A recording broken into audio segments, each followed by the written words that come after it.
저는 지금은 가족도 있고 직업도 있고 친구들도 많습니다. 겉으로는 부족함이 없어 보여요. 그런데 불쑥불쑥 슬픔이 찾아옵니다. 자랄 때 돌봄을 받지 못해 애를 쓰면서 살았는데 지금은 그에 비하면 잘 살고 있어서 감사하기도 합니다. 그런데 이상하게도 자꾸만 눈물이 납니다. 저는 좀 즐겁고 기쁘게 살고 싶은데 마음처럼 잘 되지가 않아요. 기쁘게 살기 위해서는 어떤 노력을 해야 할까요? 직업도 있으시고 가족도 있고 친구들도 많아서 겉으로 보기에는 부족함이 없으시지만 갑자기 눈물이 쏟아질 때가 있다고 하셨습니다. 자라면서 돌봄을 받지 못해 늘 애쓰면서 살아왔는데 지금은 그때 비하면 잘 살고 있다고 또 감사하지만 왠지 모르게 마음이 자꾸 울컥하시나 봅니다. 마음처럼 잘 되지 않는 그 감정 충분히 이해가 됩니다.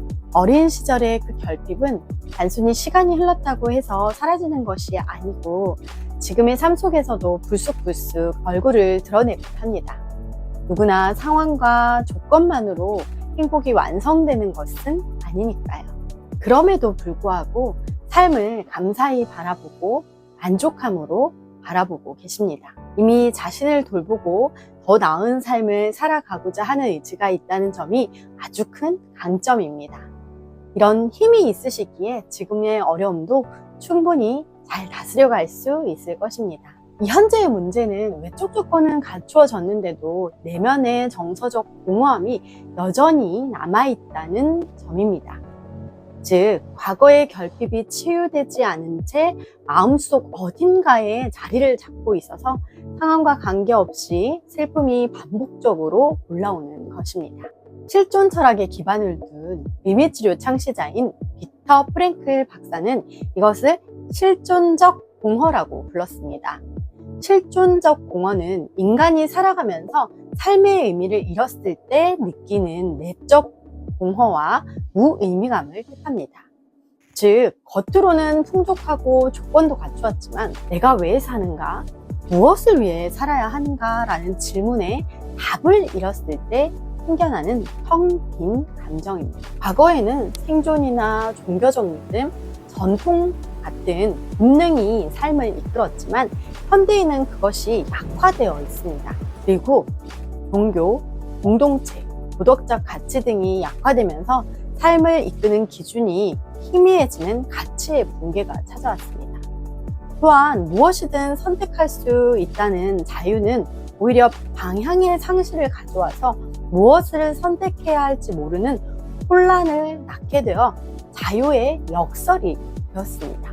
이러한 이유로 우리는 사는 게 무슨 의미가 있지? 라는 공허감, 늘 심심하고 흥미를 잃은 상태인 권태감, 술이나 약물, 일 중독 등으로 공허함을 메우려는 중독, 또 의미의 부재나 분노가 폭력으로 나타나는 공격성, 삶의 방향을 잃은 데서 오는 무기력과 불안을 일상에서 불쑥불쑥 경험하게 됩니다.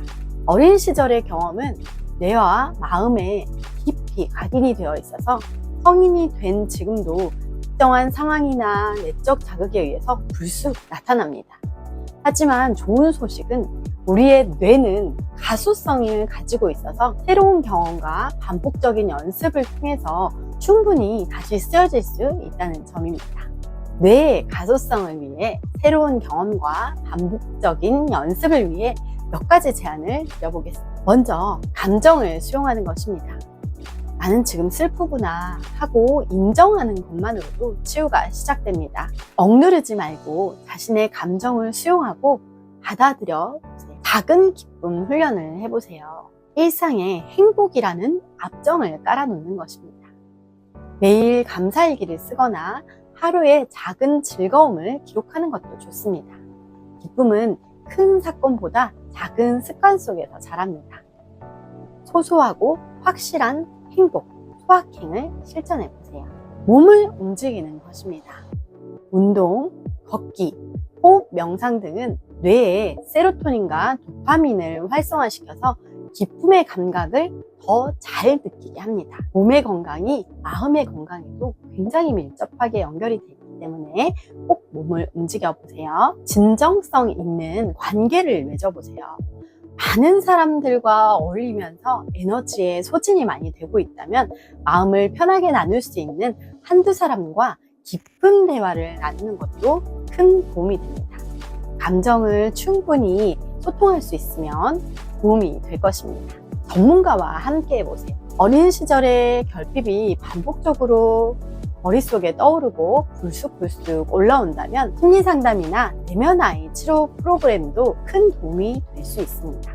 지금 필요한 것은 조건을 더 채우는 것이 아니라 이미 가진 것을 마음 깊이 느낄 수 있도록 돕는 과정입니다. 기쁨은 외부에서 오는 것이 아니라 내 마음 안에 있는 힘을 깨우는 데서 시작됩니다. 빅터 프랭클 박사는 이렇게 말했습니다. 삶의 의미는 외부에서 주어지는 것이 아니라 내가 그것을 어떻게 받아들이고 태도를 선택하는가에 달려있다. 겉으로는 부족함이 없는데 마음이 자꾸 무너지는 순간이 있으신가요? 그것은 결코 내가 약해서가 아니라 오히려 더 깊이 성장할 수 있는 신호일지도 모릅니다. 오늘 하루 나의 마음을 따뜻하게 안아주고 작은 기쁨 하나를 발견해보세요. 그 반복이 모여서 인생은 분명히 더 빛날 수 있습니다. 사랑합니다. 고맙습니다. 축복합니다.